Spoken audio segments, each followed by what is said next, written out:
सिद्ध भगवान की, 1000 सी चिंतामणि पार्श्वनाथ भगवान की, परम पूज्य आचार्य श्री आदिसागर जी महाराज की, परम पूज्य आचार्य श्री शांति सागर जी महाराज की, परम पूज्य प्रथम गणनियारिका रत्न श्री 105 विजयमती माता जी की, जैन धर्म की जिनवानी माता की जय।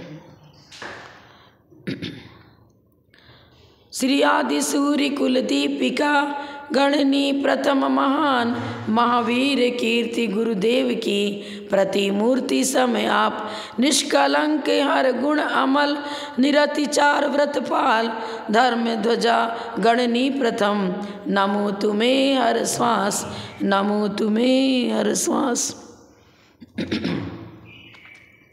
बंधुओं, आज का युग भौतिक युग है। धन संपत्ति वैभव को ही सुख का कारण मानता है, लेकिन बिना पुण्य के, बिना धर्माचरण के संपत्ति भी मिलती नहीं, मिल भी गई तो टिकती नहीं। क्या बताया? मिल भी गई तो टिकती नहीं। यदि हम यह चाहते हैं कि मेरा भूत भविष्य और वर्तमान तीनों सुखी रहे, तो सबसे पहले धनार्जन हमारा न्याय नीति पूर्वक होना चाहिए। न्यायपूर्वक अर्जित धन टिकता है, गुणाकार रूप से समृद्धि का कारण बनता है, स्थायी सुख को जन्म देता है। एक छोटा सा उदाहरण मैं आपको बताऊंगी। एक 16 वर्षीय बालक था, वह छोटी सी दुकान लेकर बैठा था, तो कोई 4 व्हीलर वाला सेठ आया। उसे एक माचिस की आवश्यकता थी, लालटेन जलाना था उसको। तो वो माचिस दुकान से लेता है। उस समय वर्षा हो रही थी और कुछ अंधेरा सा भी था। उस श्रेष्ठी को दिखा नहीं, देना था 1 आना और 8 अन्नी दे गया। पैसा ज़्यादा दे गया, कम देना था मतलब। अब उस बालक ने रख लिया, उसने भी नहीं देखा। दूसरे दिन उसकी मिलान करने लग गया। अरे ये 8 अन्नी तो सेठ जी दे गए थे और उन्होंने एक माचिस सिर्फ ली थी, पैसा ज़्यादा दे गए, अब उन्हें लौटाना होगा। मैं अनीति का, अन्यायपूर्वक धन नहीं रखता हूँ। यद्यपि वो स्वयं भूल से दे गए थे, लेकिन फिर भी मैं अपनी मेहनत की कमाई ही खाता हूँ। बिना मेहनत का मुझे एक भी पैसा नहीं चाहिए। वो पहचानता था क्योंकि उधर से बराबर गुजरते थे। एक दिन पुनः उधर से गाड़ी निकली। वह बालक अपनी दुकान छोड़कर भागा उस गाड़ी के पीछे, ज़ोर ज़ोर से आवाज़ लगा रहा था, सेठ जी गाड़ी रोक दो, सेठ जी गाड़ी रोक दो। आवाज़ बहुत तेज आ रही थी। सोचा कोई कारण होगा, कोई व्यक्ति चिल्ला रहा है। रोकी उसने गाड़ी। क्या हुआ बा? अरे आप मेरी दुकान से माचिस ले गए थे, वो माचिस 1 आने का था, आप पैसा मुझे 8 अन्नी दे गए, तो ज़्यादा पैसा दे गए। अपना 8 आना आप रख लो और मेरी माचिस का जो मूल्य होता है वही दे जाओ। अरे मैं दे गया भूल से, तो क्या हो गया? तुमने चोरी थोड़ी करी थी, भूल मेरी थी। नहीं, मैं ईमानदारी का धन ही रखता हूँ, बेईमानी का पैसा मैं नहीं रखता हूँ। मेरा नियम है, आप अपना ये 8 अन्नी ले जाओ और मुझे जो योग्य उस माचिस का मूल्य होना चाहिए उतना ही लूँगा, मैं ज़्यादा नहीं लूँगा। अब उन्हें बहुत जोर दिया तो लेना पड़ गया वापस। सोचने लगे, देखो यह ईमानदारी यदि हमारे भारत देश में कायम हो जाए, यह देश एक स्वर्णिम इतिहास देने वाला हो जाएगा। यहाँ के लोग यदि इस आदर्श को स्वीकार करें तो नगर नगर में, घर घर में वह स्वर्ग उतर आएगा। जिन शासन का ध्वज घर घर में तभी फैल सकेगा जब इस प्रकार का धनार्जन हर व्यक्ति करने लगे। न्याय नीति पूर्ण यदि धनार्जन हो रहा है और आचरण सही है, विचार सही है, चिंतन सही है, तो यह देश हर भवन में, हर घर में वो जिन शासन जीवित रहेगा तो हमारा देश जो प्राचीन संस्कृति आज उसके गौरव की गाथा हम गाते हैं, वो गौरव पुनः साकार हो सकेगा। वह पावन जीवन आज भी हमारे इस भारत देश में अवतरित हो सकेगा। तो यही कहना है कि हमें ऐसा जीवन जीना है जो हमें नैतिकता दे। बिना नैतिक विकास के न बौद्धिक विकास संभव है, न भौतिक विकास। देश समाज राष्ट्र की उन्नति इस जिन धर्म पर जीवित है। भारतीय संस्कृति की रक्षा करो, जिन संस्कृति के अनुसार अपना आचरण बनाओ। एक छोटा सा बालक मुझे कितनी बड़ी शिक्षा दे रहा है। और देखिए, कभी कभी ऐसा होता है कि विपत्ति आने पर इन बुजुर्गों की जो अनुभवी होते हैं उनकी बुद्धि बहुत काम कर जाती है। एक किसी गांव में हरसू नाम का सुनार रहता था और अच्छी संपत्ति थी उसके पास में, सोना चांदी सब कुछ उसके घर में भरपूर था। डाकू उसके घर में घुस गए। अब सुनार को पकड़ लिया, बता कहाँ कहाँ तू अपनी संपत्ति रखता है, नहीं तो यही शूट कर दूंगा, मार दूंगा तेरे को। वो बुढ़िया बहुत बुद्धिमान थी। वो खिड़की से कूद करके, खिड़की थोड़ी नीची थी, मतलब उसे निकलने लायक था, वो निकल गई और गांव में सब जगह को सूचना दिया, जाओ हमारे घर में डाकू आया है, रक्षा करो हम सबकी। अब बताया, देखो अभी वहाँ मत जाना, उसके पास अस्त्र शस्त्र सब कुछ है, वो हत्या कर देगा। ऐसा करो, गांव के बाहर निकलने पर जो मेन रोड है, रास्ता है, वहाँ पर जल्दी जल्दी खुदाई कर दो। खुदाई की। अब वो रात्रि के प्रथम प्रहर में घुसा था, करीब 11-12 बजे, और वो बुढ़िया कूद करके नगर में गई थी अपने गांव में और सबको जगा दिया, चलो सब मिल कर के रास्ता ही बंद कर देंगे उसका, खूब गहरा गड्ढा खोद दो। अब जब तक वो धन बटोरने में लगा था, इधर गांव वाले सब मिल गए और गहरा गड्ढा खोद दिया। जब उसकी गाड़ी आई थी तो कोई गड्ढा नहीं था। अब ये माल लेकर के अपनी गाड़ी में लाद लिया इन डाकुओं ने और बहुत तेज़ी से गाड़ी चलाई, इसलिए कि कोई हमें पकड़ ना ले, कोई बाधा ना दे, भागना है मुझे तो। अब जैसे ही तेज़ी से गाड़ी ले जा रहा था, गांव के बाहर निकला और उसकी गाड़ी गड्ढे में गिर गई। बहुत चोट आ गई, उन डाकुओं को भी काफ़ी चोट आई। मरे तो नहीं थे, जीवित थे, लेकिन आंगों पांग में छिल गया, रक्त आने लग गया, ऐसा भी हो गया। अब पकड़ लिया, गांव वाले सब गुप्त रूप में छिपे थे, पकड़ लेते हैं उन लोगों को, और सारा धन बच गया उस सुनार का, और पुलिस वर्ग भी उपस्थित हो चुके हैं। उनका उपचार तो हुआ, लेकिन कैद खाने में डाल दिए गए। देखिए बुजुर्गों का अनुभव, कितनी दूरदर्शिता होती है, विपत्ति में कैसे अपनी रक्षा करनी, इनके अनुभव से हमें प्राप्त होता है। सारी विधि इन बुजुर्गों के अनुभव से हम सीखें तो बहुत कुछ सीख पाएंगे, और व्यवस्थित जीवन जीने की कला ये हमें सिखाते हैं। तो देखिए उस वृद्ध महिला ने कितनी बुद्धिमानी पूर्वक डाकुओं को कैद कर दिया और अपने धन की रक्षा करी। हम व्रत नियम संयम भी ले लेते हैं, फिर भी विपत्ति आने पर रक्षा नहीं कर पाते अपने व्रतों की। मोह, शरीर के प्रति मोह, परिवार के प्रति मोह, ये मोह बुद्धि हमारे जीवन में वो अंधकार पैदा करती है जो स्थायी दुख को जन्म दे, स्थायी अशांति को जन्म देता है। रोग शोक आदि व्याधियाँ पनपती हैं विलासिता के कारण से। अभक्ष्य भक्षण करते हैं, जीवांधी की लोलुपतावश जो रोग वर्धक चीज़ें हैं उन्हें भी हम स्वीकार कर लेते हैं, खा लेते हैं। मैं जब आश्रम में पढ़ती थी तब ऐसा हुआ, वहाँ की जो प्रिंसिपल थी उसने कहा, देखो मेरे को डॉक्टर ने कहा है कि आलू मत खाना, इससे बीमारी तुम्हारी बढ़ रही है। तो अब मैंने आलू नहीं खाया, खाना बंद कर दिया है। मैं वहीं बैठी थी।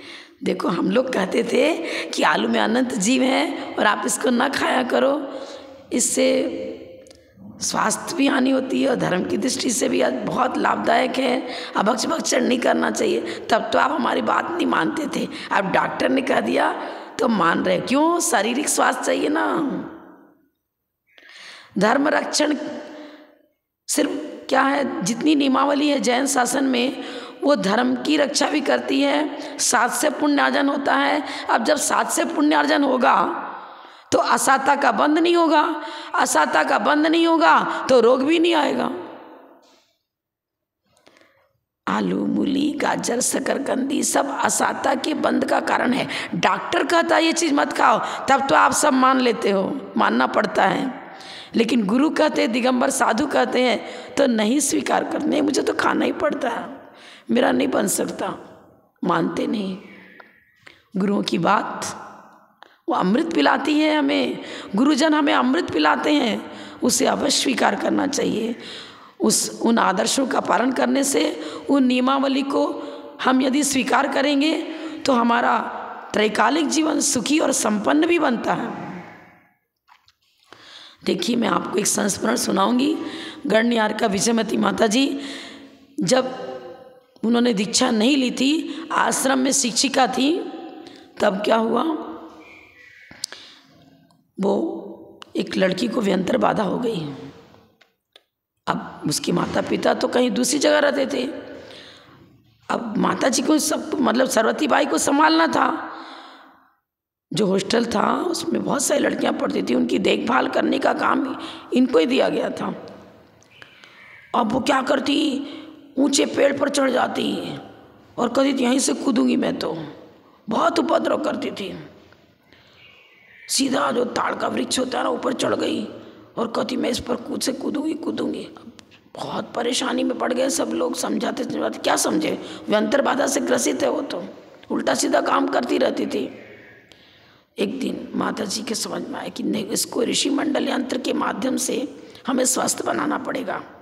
उन्होंने अपने कक्ष में ऋषि मंडल यंत्र रखा और पूरी रात जाप प्रारंभ किया। उस लड़की को अपने कक्ष में बिठा लिया।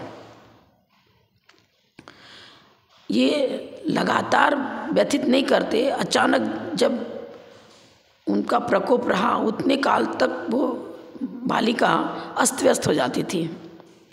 तो जब उसको ऋषि मंडल यंत्र जहाँ विराजमान था वहाँ उसको अपने कक्ष में रखा, तो वो व्यंतरी अब क्या करे, लाचार हो गई, कैसे प्रवेश करूँ, नहीं कर सकती।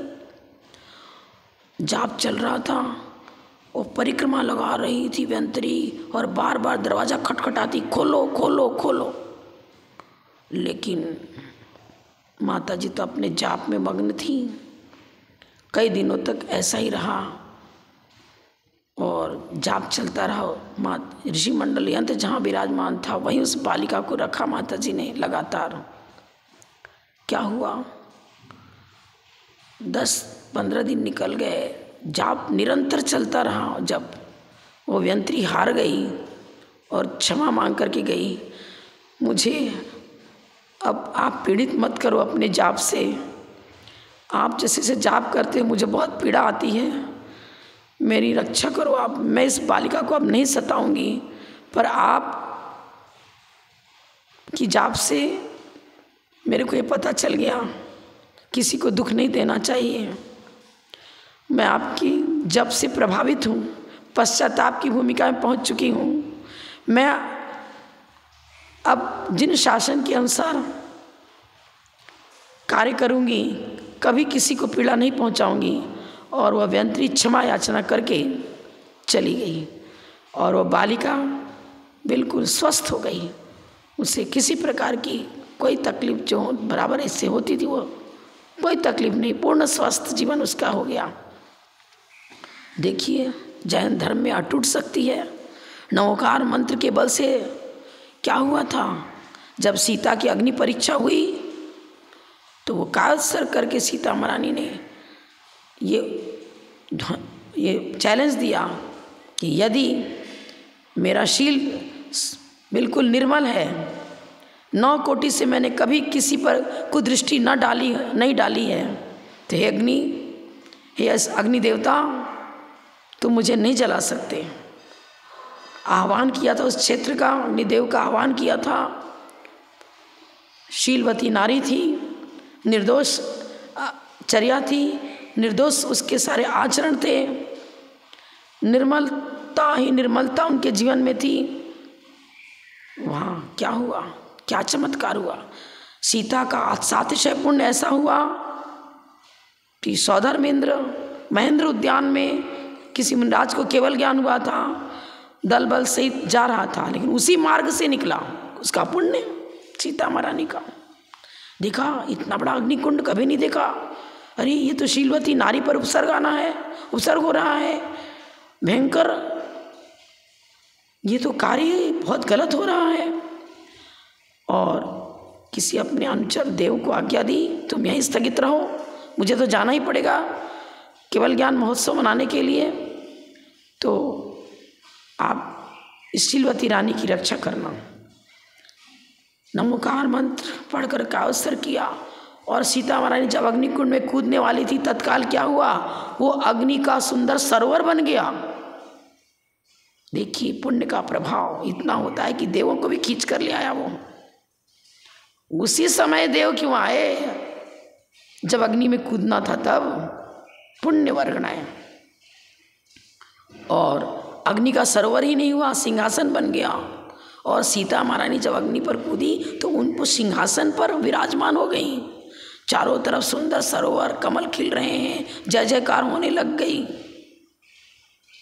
शील धर्म की जय, सीता महारानी की जय, उनके शील धर्म की जय, जय जयकार होने लग गई। जो परिकर देखने को खड़े थे सब आश्चर्यचकित हुए। और अपराध उनका नहीं है, ये सब लोगों ने स्वीकार किया, इसका इनका शील निर्मल है।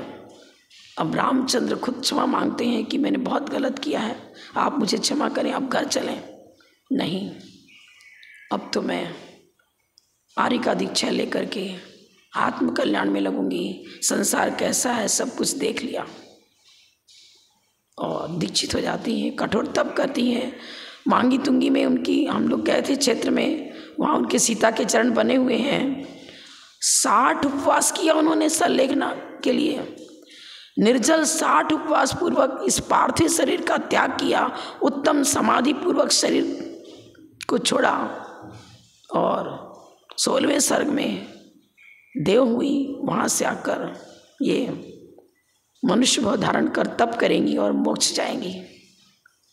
देखिए, यही कहते हैं, धन के पीछे मत दौड़ो। अपना स्थायी धन तो क्या है, क्या बताया, रत्नत्रय, षोडशकरण भावनाएं, उत्तम, क्षमा, मार्दव, आर्जव, इन धर्मों का के प्रति अपना उपयोग जोड़ो, इनको स्वीकार करो। मन वचन काया की प्रवृत्ति सात्विक बनाओ। उत्तम, क्षमा, मार्दव, आर्जव, शौच, सत्य, इन धर्मों की से यही आपका हमारा आभूषण है, यही मेरे लिए अलंकार है, यही त्रैकालिक यश कीर्ति का कारण है और स्थायी सुख को जन्म देने वाली चीजें हैं। रत्नत्रय ही अपनी स्थायी संपत्ति है। ये वो वैभव है जिससे स्थायी सुख की प्राप्ति होती है। उच्च कुल में जन्म, धन संपत्ति, भैरव सब घर में भरी पड़ी हुई है। तीर्थंकरों का जन्म महावैभवशाली, कैसे तीर्थंकर बने, धर्माचरण से बने, चक्रवर्ती बना, मुनि बन करके कठोर तप किया, धर्माचरण से अपने जीवन को अलंकृत किया, तो स्वर्ग से अवतरित होकर चक्रवर्ती बने। सारा वैभव, चाहे लौकिक हो, चाहे पारलौकिक हो, चाहे रत्नत्रय की उस स्थायी आत्मिक गुणों की उत्पत्ति वृद्धि चाहते हो तो सब कैसे प्रकट होगा। हम आदर्श में अपने जीवन को बनाएं, हम इन महापुरुषों के जीवन का अनुकरण करें और तदनुरूप अपने जीवन को ढालने का प्रयास करें। इस भौतिकता के दलदल में मत पड़ो। ये एक ऐसा गहरा कीचड़ है, धन का लोभ ही वो कीचड़ है, वो महापाप है। जो हमें भव में दुखी बनाता है, वर्तमान में भी दुख को जन्म देता है। कुछ दिन पुण्य रहता है तो ये व्यक्ति बड़ा आनंदित होता है कि मेरे पास बहुत धन है, मैं तो सुखी हूँ। और यदि पाप में विलासिता में पड़ गया तो जान लेना वो सुख कब विलीन हो जाएगा कुछ पता नहीं। ये स्थायी लौकिक सुख भी कभी विलीन ना हो, पारलौकिक सुख भी मिलता रहे। इन सुख की चाह मत करना, चाह रहे मात्र धर्माचरण की। न्याय नीति पूर्वक धनार्जन करो, व्रत नियम संयम पूर्वक अपना जीवन व्यतीत करो, जिन शासन के अनुसार चर्या खान पान बनाओ, फिर यह जीवन सदा सदा सदा सुखी रहेगा। वैभव भी घर में बना रहेगा, रोग शोक आदि व्याधि से भी बचे रहोगे। तो हम यही बताना चाहेंगे, स्थायी सुख की प्राप्ति का यही उपाय है। जिन शासन, जिन धर्म, जिन आगम को पहचानो, इनकी कीमत को समझो। जिन संस्कृति की रक्षा ही भारतीय संस्कृति की रक्षा है। भारतीय संस्कृति कोई अलग से नहीं है। भारतीय संस्कृति का उच्च कोटि का दर्जा जिन संस्कृति है, 100 में 100 नंबर लाओ। अपने आचरण को इतना अच्छा बनाओ कि भव में हमें कभी भी दुख दारिद्र्य जीवन में ना आवे।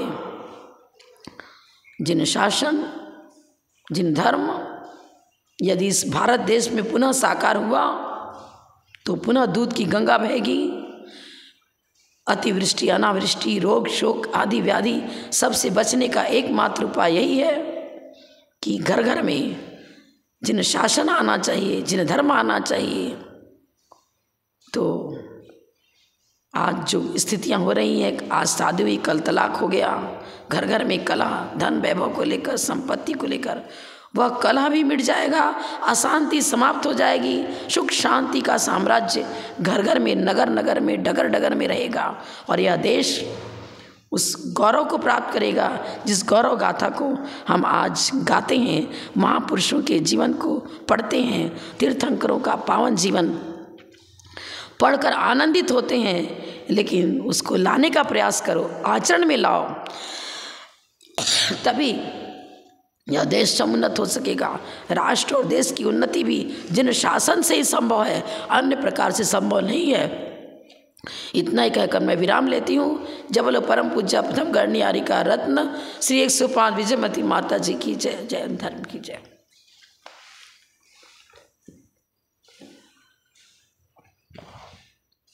क्या कर रहे हो?